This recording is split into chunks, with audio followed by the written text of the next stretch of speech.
പീരുമേട്, ഏലപ്പാറ, വാഗമൺ എന്നിവിടങ്ങളിലെ സർക്കാർ വിദ്യാലയങ്ങളിൽ ഉൾപ്പെടെ പ്രവേശനോത്സവം വിപുലമായി നടത്തപ്പെട്ടു.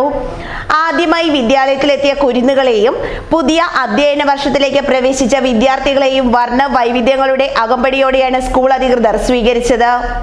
ഗവൺമെന്റ് ഹൈസ്കൂൾ ഏലപ്പാറയിലെ പ്രവേശനോത്സവം വിപുലമായ രീതിയിൽ ആഘോഷിച്ചു. PTA പ്രസിഡന്റ് ബോസണ്ടിയുടെ അധ്യക്ഷതയിൽ കൂടിയ യോഗം അഴുത ബ്ലോക്ക് പഞ്ചായത്ത് അംഗം അഫിൻ ആൽബർട്ട് ഉദ്ഘാടനം ചെയ്തു. ഗ്രാമപഞ്ചായത്ത് അംഗങ്ങളായ ബിജു ഗോപാലൻ, ഉമർ ഫറൂഖ്, വ്യാപാരി വ്യവസായ ഏകോപന സമിതി പ്രസിഡന്റ് താജുദ്ദീൻ, രതീഷ്, PTA അംഗങ്ങൾ, അധ്യാപകർ എന്നിവർ സംസാരിച്ചു. സ്കൂളിൽ പുതിയതായി എത്തിയ കുട്ടികൾക്ക് ബാഗ്, കുട, നോട്ട്ബുക്ക്, ബോക്സ് എന്നിവ വിതരണം ചെയ്തു. 10ാം തരത്തിൽ മികച്ച വിജയം നേടിയ കുട്ടികൾക്ക് മൊമെന്റോ നൽകി. എല്ലാ കുട്ടികൾക്കും രക്ഷിതാക്കൾക്കും പായസം നൽകി. പുതിയ അധ്യയന വർഷം മധുര തരമാക്കി. രക്ഷിതാക്കൾക്കുള്ള പ്രത്യേക class senior assistant Haseena Begum, school counsellor Divya Sera Itty എന്നിവർ നേതൃത്വം വഹിച്ചു. പീരുമേട് കരടിക്കുഴി സർക്കാർ സ്കൂളിലും വിപുലമായാണ് ആഘോഷിച്ചത്.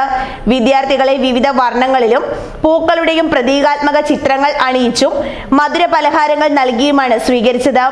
പീരുമേട് ഗ്രാമപഞ്ചായത്ത് പ്രസിഡന്റ് R ദിനേശൻ യോഗം ഉദ്ഘാടനം ചെയ്തു. അധ്യാപകർ, അനധ്യാപകർ, മാതാപിതാക്കൾ, PTA പ്രതിനിധികൾ എന്നിവർ നേതൃത്വം വഹിച്ചു.